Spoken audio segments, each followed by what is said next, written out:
اگر آپ اس دنیا میں شیطان اور نفس کی ماننے آئے ہیں تو زیادہ سے زیادہ آپ کیا کر لیں گے؟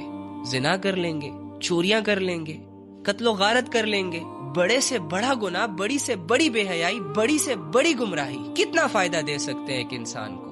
زیادہ سے زیادہ نفس اور شیطان کی غلامی میں زیادہ سے زیادہ امیر ہو جاؤ گے، لڑکیوں کا مجمع اکٹھا کر لو گے، مشہور ہو جاؤ گے۔ جس طرح گناہوں کی لذت بہت تھوڑی ہوتی ہے نا، اسی طرح غلط راستوں پر چلنے سے جو کامیابی ہاتھ آتی ہے نا، اس کی مدت بھی بہت کم ہوتی ہے۔ جس طرح لذت ختم ہو جاتی ہے، اسی طرح وہ تمام کامیابیاں، وہ تمام شہرتیں، وہ تمام عزتیں بھی ختم ہو جاتی ہیں جو گناہوں، بے حیائیوں اور نافرمانیوں کی وجہ سے انسان اویل کرتا ہے۔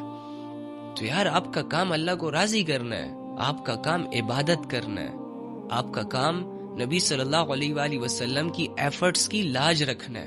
کیا ہمارے نبی اس لیے روئے تھے؟ کیا ہمارے نبی نے اس لیے پتھر کھائے تھے؟ کیا ہمارے نبی صلی اللہ علیہ وآلہ وسلم نے اس لیے لوگوں کی باتیں سنی